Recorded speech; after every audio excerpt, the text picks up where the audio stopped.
what allowed me to work well is the support that I have around me, and the foundation of this football club allowed me to put my ideas in place and to work. At the moment, yes, everything is good, but we know that in our world we have to take one game at a time and keep working and keep being humble and try to win the next game, because it's difficult to get a result. It's difficult to win football matches. Every single games we will face different challenges, and we have to be prepared. We have to work hard to be up for it.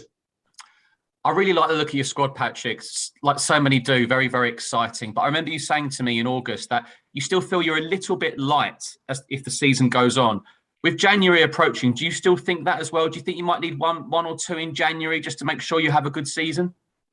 Yeah, I think it's a bit too early to evaluate the squad at the moment, because some players that we were expecting to take a little bit more time to get to the level that we were expecting, get there faster. There's some players who will go to the African Cup of Nations. We have to look at the number of injuries we will have on those period, and we will try to make the best decision for the football club and for the teams. At the moment, I think it's too early to get into that kind of debate, I would say. A year ago, it looked like Christian Benteke would be leaving the football club.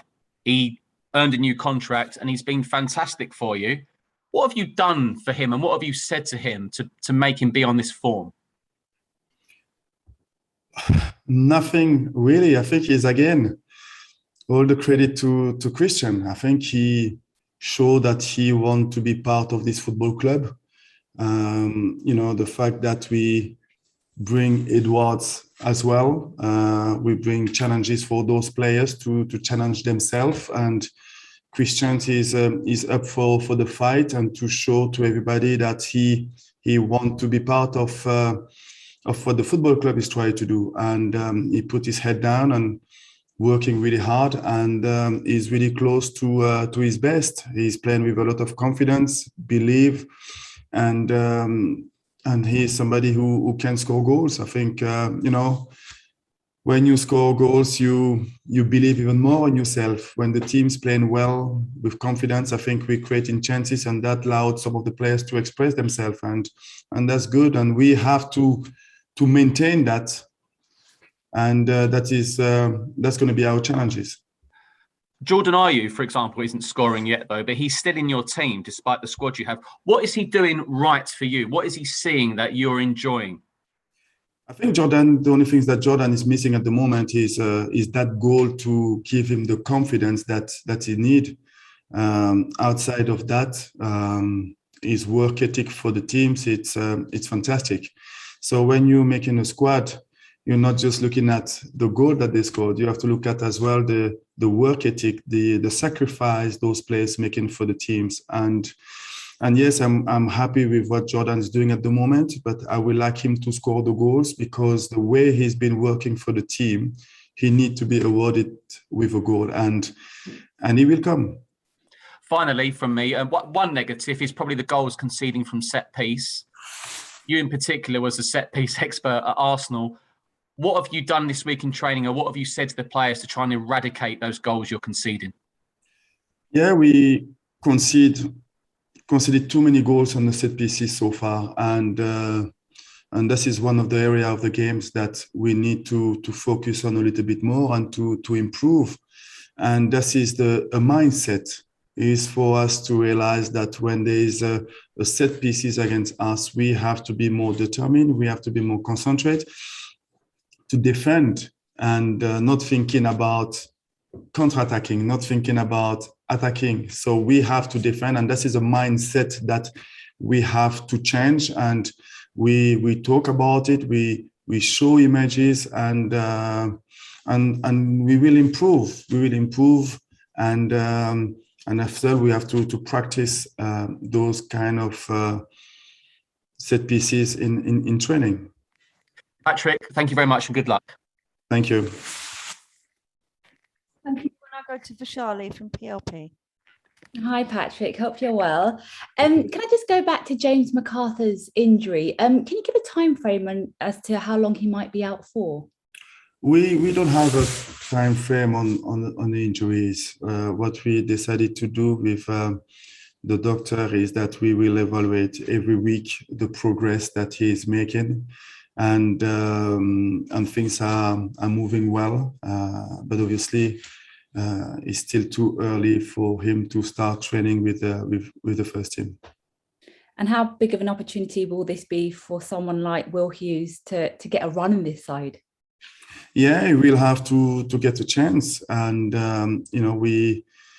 we have the squad where we have players who did not have the chance yet, but at the same time they have to be ready for it, because they will get a time where the team will need them and they will have to perform, and Will is one of them. I'm really happy with what he's showing me at training, and he's just waiting his opportunity. And Palace are unbeaten at Selhurst Park this season. How important is that for the confidence of the side as you try and develop together? To be strong at home, and so far everything's been really good. We have a fantastic support when we play at home. We managed to perform well, and we have to try to keep going. And I know you've been speaking about a couple of the other attacking players already, but I wanted to ask about Wilfried Zaha, because I interviewed him yesterday and he said, look, the pressure that you're putting on him has resulted in him improving as a player, and he's really enjoying working with you. I know you said recently that you believe he can go to the next level. Yeah, I think it's he show how good he is by his work ethic. I think he showed a lot of people wrong that he can work for the team out of possession as well, and the quality in the 1v1 and scoring goals. That is something that he used to do in the Premier League, and the challenge for him now is to do it week after week. I know that he's capable of doing it, and I expect him to do it. He's got the talent, he's got the experience, he's one of our leaders, and that comes with responsibility. So I want him to perform week after week. Okay, thank you so much, Patrick. Thank you. Thank you. Alex Howell, BBC Sport. Hi, Patrick. Aston Villa next, and with a new manager, what challenges will they bring to you? I think when they managed to win the last game, so that was Steven Gerrard's first game. I think when you have a positive result, you start to build the momentum and the belief around the camp. He's coming with different ideas about how he wants these teams to play. But when you're looking at the quality of the teams, they've got some really good players. It will be a challenge for us. I think there is no an easy game in the Premier League. Every team that you will face will challenge in different ways, and we have to be prepared to those challenges. And he's had a similar journey to you into management. Have you kept an eye on his managerial career? Yeah, obviously, finishing his career and doing his badges and going to the under-23s. That is the parkour that I had, and I follow him at Rangers. I saw him when we played a tournament in Lyon when he was at Rangers and I was at Nice. It was nice to see him, so we catch up a little bit and talking about our journey. So it would be nice to see him tomorrow. Perfect. Thank you. Thank you. Ian Abrahams, TalkSport. Cheers, Joe. Hi, Patrick. How are you? Good, Ian. Thank you. Yourself? Yeah, not too bad, thank you. You had lots of battles with Roy Keane on the pitch, which are very well documented, and with Steven Gerrard as well. Did you prefer playing against someone like Gerrard than Roy Keane when you played? I think they both quite similar on the way that they are quite competitive. I think both players, and I will put scores on those brackets as well, who I believe were part of some of the best player or holding midfielder, I will say, in the Premier League and in Europe. And there was a time when like great players like you and Steven Gerrard would just go off into, you know, media and punditry, and you wouldn't put yourself on the training ground every day and up in front of crowds to tell you what they thought of you. But now we're seeing more elite managers. Frank Lampard was another, Wayne Rooney is another, doing that. Why is that? Why are you all suddenly wanting to be managers? I mean, it's great, but why the change? Just because I think is the love, the passion of the game. At the same time, is as well, you know, this kind of adrenaline that we love as well. I think that is part of who we are, and overall, I believe it's the love of the game, and as well to work with players around to share our experience. We enjoyed, and I think all the players who played at that level and going into coaching, it's just the love of the game and the passion of the game. Now, I know that there are other teams like West Ham who are slightly higher up the table than you right now, but would you say Palace have been the surprise team this season? I mean, looking at the stats, you're 7 unbeaten. That's the longest run in the Premier League at the moment. And you're very hard to beat. And I think that a lot of people will be surprised how well you started this season.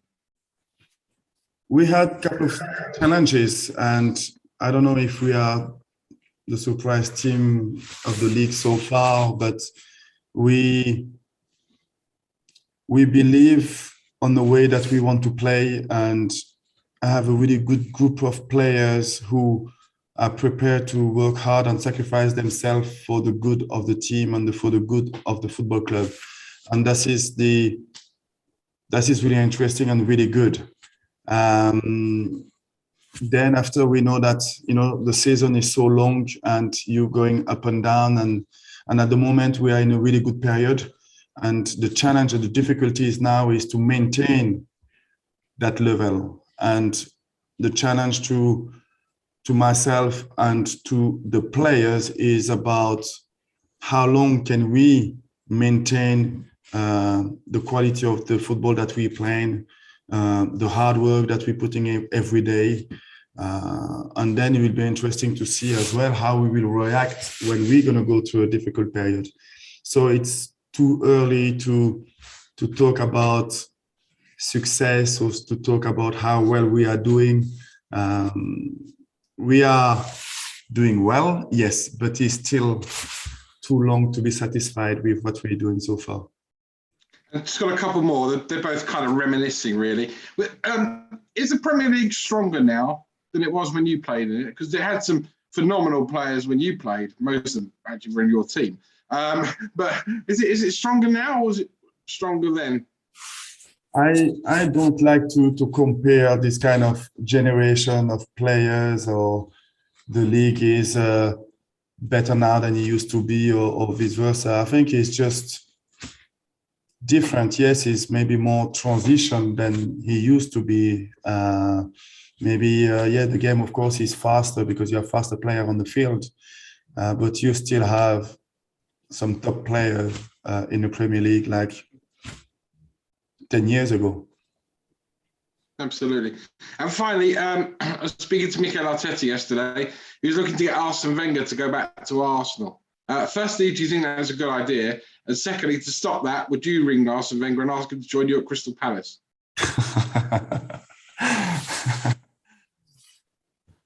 Arsene will make the right decision, but I think with the FIFA, he's quite really busy with the convincing people about the World Cup. You can always make a phone call, Patrick. You might want to spend a day at Croydon. Listen, I still speak to Arsene quite often about everything, and I'm not gonna just call him when things not doing well or when we are doing well. He's somebody I think who it's difficult to find somebody who knows the game better than him. Top man. See you next week. Thank you.